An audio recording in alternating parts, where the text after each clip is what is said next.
começar a leitura hoje com um pensamento de Bernie Siegel. Eu não creio que Deus se importa onde nos graduamos e o que fizemos para ganhar a vida. Deus quer saber quem nós somos. Descobrir isso é o trabalho da alma. É o nosso verdadeiro trabalho da vida. Bernie Siegel. 2 passos para a transformação. Vós e eu, por conseguinte, somos o problema e não o mundo. Porque o mundo é a projeção de nós mesmos. E para compreendê-lo, precisamos compreender a nós mesmos. O mundo não está separado de nós. Nós somos o mundo. E nossos problemas são os problemas do mundo. Krishnamurti. O caminho mais fácil para as transformações positivas que desejamos em nossa vida passa inevitavelmente por 2 passos. Sem eles, dificilmente o homem consegue se libertar dos obstáculos que o afligem. Sem dar esses passos, a vida não muda e os problemas se tornam crônicos. A par disso, vamos nos sentindo cada vez mais confusos e impotentes, como se estivéssemos amarrados, sem saber o que fazer, sem saber para onde ir e sem saber se ainda temos forças para mudar. Quando a crise se instala em nossa vida, seja ela de que espécie for, muitos se desesperam, se afundam ainda mais na descrença e na inércia, esquecendo-se de que a crise pode ser o prenúncio da libertação das nossas dores, desde que tomemos a direção segura dos seguintes passos. 1. Autoconhecimento. 2. Atitude. Conhecerão a verdade e a verdade os libertará. Conhecerão a verdade e a verdade os libertará. Jesus. Para o Mestre de Nazaré, a libertação de todos os nossos males começa pelo conhecimento da verdade. Ora, se as raízes de todo mal estão plantadas em nós mesmos, porque o homem é o jardineiro da sua própria vida, será justo pensar com Jesus que somente o conhecimento da verdade sobre nós mesmos pode nos libertar do mal que se enraizou em nós. Como afirmou Shakespeare, nosso destino não está nas estrelas, mas em nós mesmos. O ponto inicial de qualquer transformação só pode começar dentro de nós, porque o mundo de fora é apenas o reflexo do que acontece em nosso mundo íntimo, nosso mundo interior. Através do autoconhecimento, temos a possibilidade de identificar basicamente quais são os nossos pontos fortes e quais os nossos pontos fracos. Para o Dr. Stephen Bertman, o conhecimento de nós mesmos nos inspira a buscar a excelência através do desenvolvimento dos nossos pontos fortes e da prática da moderação em relação aos nossos pontos fracos. Isso quer dizer que a transformação começa quando o homem conhece os seus potenciais e os estimula cada vez mais, bem como quando passa a conhecer também suas imperfeições, tentando diminuí-las a cada dia. Gigantes adormecidos. A maioria das pessoas não conhece a si mesmo, sobretudo quando se trata de reconhecer as próprias capacidades, aquilo que denominamos de pontos fortes, Geralmente, para nós, é mais fácil reconhecer os pontos em que somos vulneráveis do que os pontos em que somos fortes. Reconhecemos mais facilmente em nós os defeitos do que as virtudes. Exaltamos comumente mais as nossas quedas do que as conquistas. Quantas vezes ficamos surpresos quando alguém nos endereça um elogio? Nem acreditamos que a pessoa esteja falando a nosso respeito. É incrível como não acreditamos em nós. Chega a ser espantoso como duvidamos da nossa capacidade e talentos. Por alguma razão, que pode estar ligada a diversos fatores, perdemos a fé em nós mesmos. E aqui está o primeiro ponto de transformação: recuperar a fé em si mesmo. O autoconhecimento vai nos colocar em contato com aquilo que temos de melhor. Vai nos fazer recordar que somos pessoas valorosas, isto é, pessoas que têm um valor natural, simplesmente porque somos filhos de Deus e, portanto, dotados de todas as capacidades inerentes à nossa filiação divina. Eu sou uma pessoa capaz, talentosa e inteligente, porque Deus me fez assim. Essa é a minha imagem verdadeira. Eu só preciso reconhecer e acreditar nessa verdade, manifestando-a em meus atos, pensamentos e palavras. Não é para os outros que eu preciso provar isso, é para mim mesmo. Eu preciso acordar o gigante que dorme em mim. Como escreveu Alberto Caeiro, fôssemos nós como devíamos ser, e não haveria em nós necessidade de ilusão. Os problemas que nos atingem estão apenas querendo quebrar as ilusões deturpadas que fizemos a nosso respeito. Sobretudo, a ilusão de que somos fracos, incompetentes, doentes e sem merecimento para uma vida de realizações positivas. Quando solucionamos uma dificuldade, mostramos a nós mesmos que somos maiores do que julgávamos ser. Em termos práticos, vamos nos lembrar que todos os dias, quais são as nossas características positivas? Quais são os pontos fortes da nossa personalidade? Pois isso fortalece a autoestima e traz a confiança interior necessária para superarmos quaisquer obstáculos que surjam no caminho. Além do mais, lembrando com frequência do que verdadeiramente somos, a tendência será de nos comportarmos como pensamos que somos.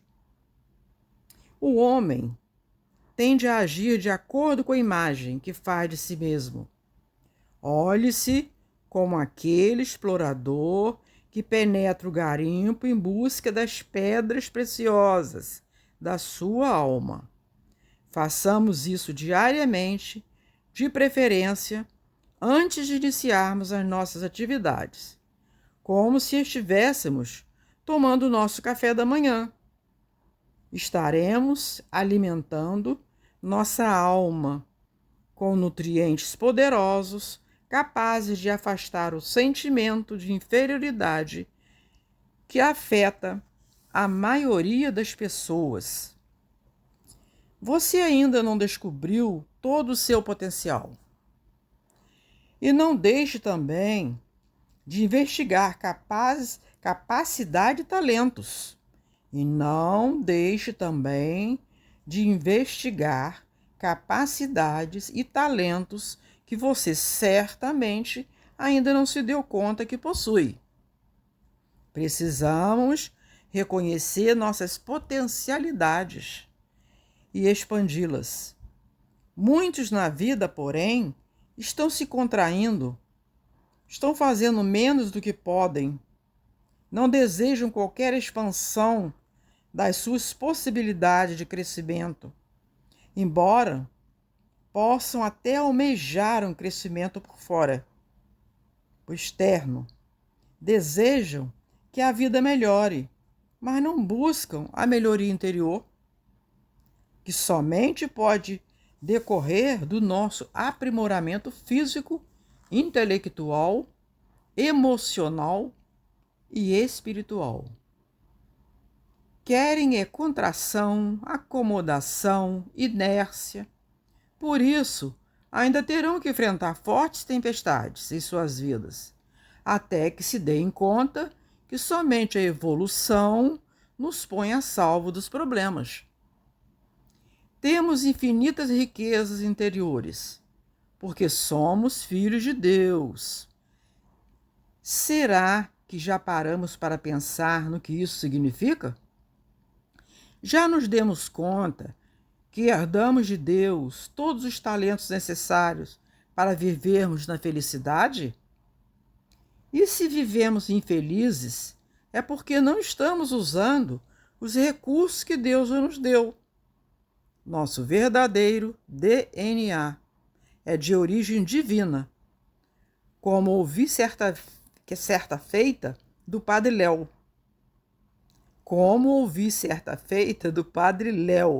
O significado espiritual da expressão DNA. DNA quer dizer Deus é nosso autor. Que imagem bela e verdadeira. Deus é o nosso autor. Deus é o pintor e nós somos o quadro. Portanto, como tudo aquilo que Deus faz é bom, eu também sou bom. Sou a obra-prima do artista chamado Deus, mas não sou a obra pronta. O alicerce Deus colocou. Agora o próprio homem deve se preencher do concreto divino para edificar a casa da felicidade, por meio da vivência das virtudes espirituais, que ele vem conhecendo através dos tempos. E é exatamente onde falta esse concreto que aparece a área dos nossos pontos fracos. Seu calcanhar de Aquiles, o autoconhecimento, também deve nos levar ao exame dos nossos pontos fracos, isto é, daquelas áreas do nosso ser que ainda somos vulneráveis, em que ainda não temos o devido controle e equilíbrio. Por exemplo, alguém pode ter um ponto forte, que é a sua inteligência. Tem um raciocínio rápido, aprende com facilidade, mas na área emotiva tem um ponto fraco, que é a sua irritação constante, que a coloca em constante atrito com as pessoas, criando-lhe muitos problemas em seus relacionamentos pessoais e profissionais. Na mitologia grega, vamos encontrar uma das mais populares metáforas sobre a fragilidade humana.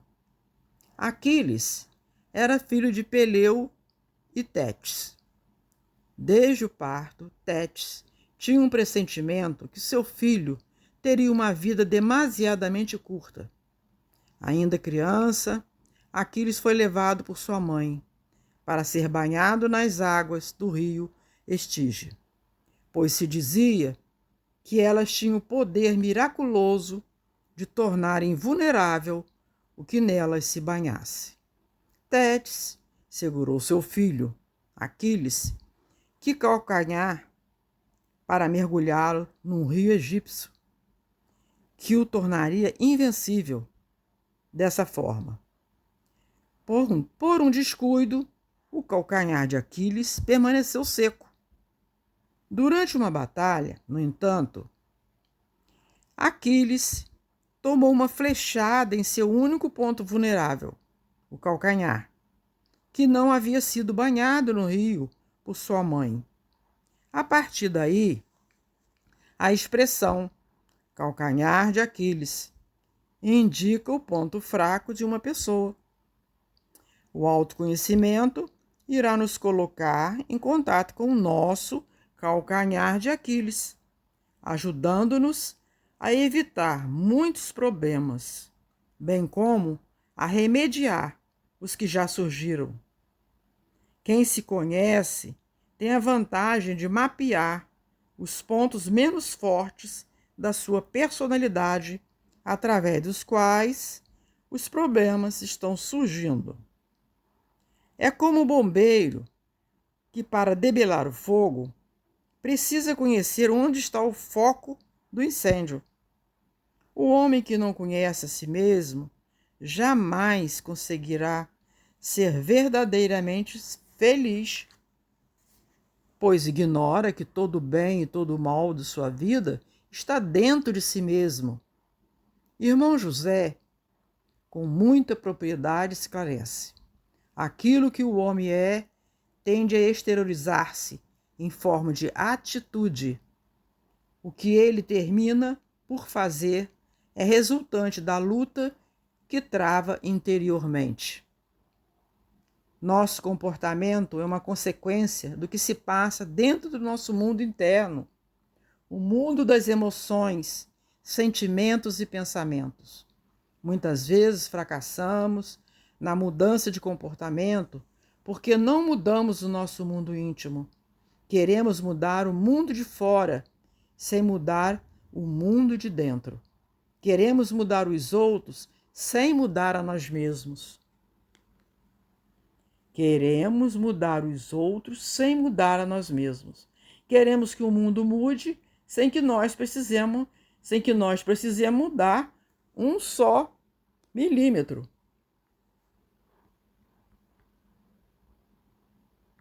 Às vezes, queremos que o mundo mude sem que nós precisemos mudar um só milímetro. Quem pensa com a cabeça de um derrotado jamais agirá como um vitorioso. Quem vive com as emoções descontroladas jamais terá controle sobre sua vida. Quem se sente doente dificilmente adotará posturas saudáveis. Quem vive na carência afetiva não experimenta o amor nos relacionamentos. Quem se sente o patinho feio se exclui da própria vida. A ideia central é que o mundo de fora é mera projeção do mundo de dentro. O que está fora da minha vida é aquilo que eu plantei dentro de mim. E da mesma forma que eu plantei, eu posso arrancar as raízes daquilo que eu não quero mais que se manifeste em minha vida. O autoconhecimento nos ajuda a identificar essas raízes para sabermos onde precisamos trabalhar. Quero que saiba que o autoconhecimento deve ser visto como uma ferramenta de trabalho do nosso aprimoramento. Não é uma terapia para vasculharmos nosso passado, tampouco deve se prestar para gerar mais culpa em nós. O autoconhecimento é uma espécie de sonda que permite a cada um se enxergar por dentro, a partir de um olhar neutro, que não é nem de culpa para com os nossos pontos fracos, tampouco de soberba a respeito das virtudes já conquistadas. E a partir desse olhar sereno, gerar ações amorosas que envolvam as áreas do nosso mundo interior em conflito, de onde partem as nossas negatividades. Um ponto fraco da nossa personalidade é apenas um ponto onde está faltando amor. Nossas imperfeições atestam unicamente ausência de amor, e somente o amor pode curar nossas feridas interiores, transformando defeitos em virtudes. Para nos ajudar na busca do autoconhecimento, Santo Agostinho propõe que, ao fim de cada dia, o homem faça as seguintes perguntas a si mesmo: examinai o que podeis ter feito contra Deus, depois contra o vosso próximo e, finalmente, contra vós mesmos. Vou repetir: examinai o que podeis ter feito contra Deus, depois contra o vosso próximo e, finalmente, contra vós mesmos. Examinai o que podeis ser feito contra Deus, depois contra o vosso próximo e, finalmente, contra vós mesmos. Santo Agostinho. Nesse exame de consciência, vamos encontrar o foco do mal que nos atinge. O sofrimento não é castigo de Deus, apenas um sintoma de que o espírito adoeceu por se afastar da lei de amor. Quanto mais distantes estivermos do amor a Deus, do amor ao próximo e do amor a nós mesmos, mais próximos da dor estaremos. O autoconhecimento nos ajuda a perceber qual o tamanho dessa distância. Nossas negatividades são espaços vazios da alma, onde o amor não se manifestou e onde o medo fez morada.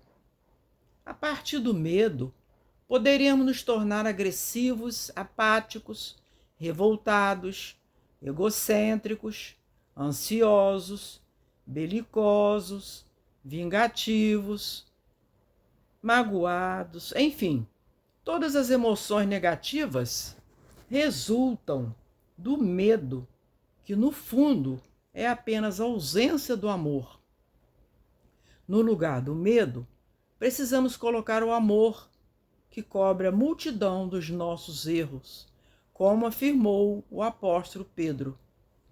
Em cada negatividade que encontrarmos em nós, em cada ponto fraco que identificarmos, não vamos colocar culpa ou julgamento.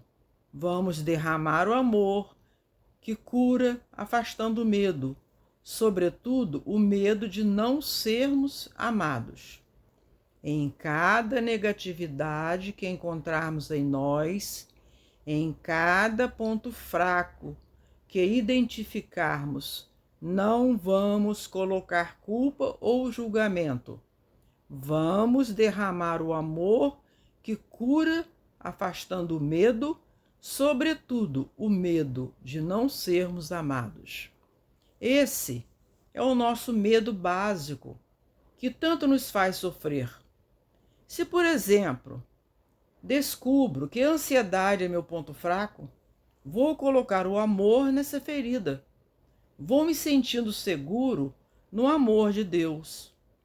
Não tenho que temer pelo futuro, porque Deus me ama e prepara os meus caminhos para o que de melhor deve acontecer comigo. Mesmo diante do problema mais difícil, a face de Deus não se esconde de mim e o Pai dirige minha vida para um amanhã feliz. Eu também derramo amor por mim, ao saber que terei forças e capacidades suficientes para vencer qualquer dificuldade que me surgir, porque sei que somos o amor real. Porque sei que somente o amor é real. Porque sei que somente o amor é real. Somente o bem é verdadeiro. Que minha destinação é a luz e não as trevas. Portanto, através do autoconhecimento, eu posso me render definitivamente ao amor. Dor é distanciamento do amor.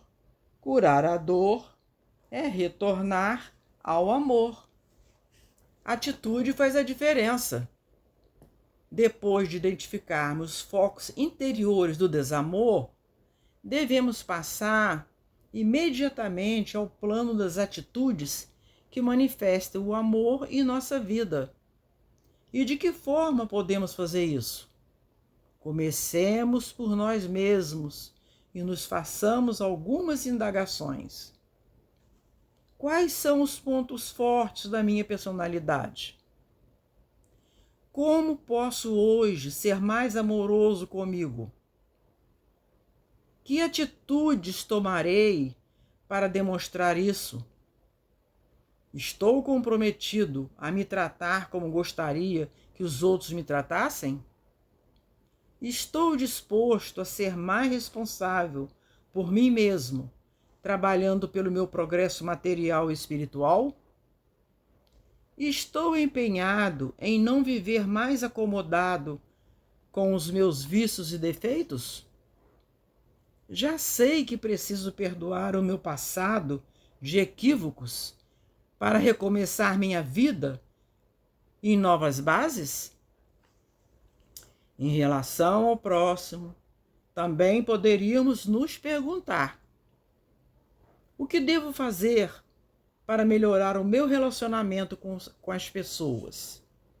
Estou disposto a aceitá-la como elas são? De que maneira eu posso ajudar alguém em dificuldade? Estou disposto a pensar que quando Jesus nos pede para amar ao próximo, ele não está se referindo apenas aos nossos familiares e amigos, mas a todos os seres viventes do planeta, incluindo os nossos inimigos? Estou comprometido a ser indulgente com as imperfeições alheias? Por fim, quando Santo Agostinho se refere ao amor a Deus, não seria justo também nos indagar: estou ciente de que Deus me ama e me manifesta esse amor a todo instante? Estou consciente de que estarei mais próximo de Deus através da oração e do trabalho de amor ao próximo? Já me perguntei o que será que Deus quer de mim? Estou certo que preservar a natureza e o meio ambiente é respeitar a casa planetária que Deus construiu para todos morarem? Já me dei conta de que a melhor oferenda que posso fazer a Deus será viver bem com o meu semelhante? Estou convicto de que a humanidade e a simplicidade me deixam bem pertinho de Deus? A cura e a libertação que tanto almejamos estarão nas respostas que cada um der a essas perguntas. Bem, acho que diante de tantas questões a meditar, eu o convido a um momento de silêncio interior, pois é na acústica da nossa alma que Deus quer falar de amor com você nesse instante.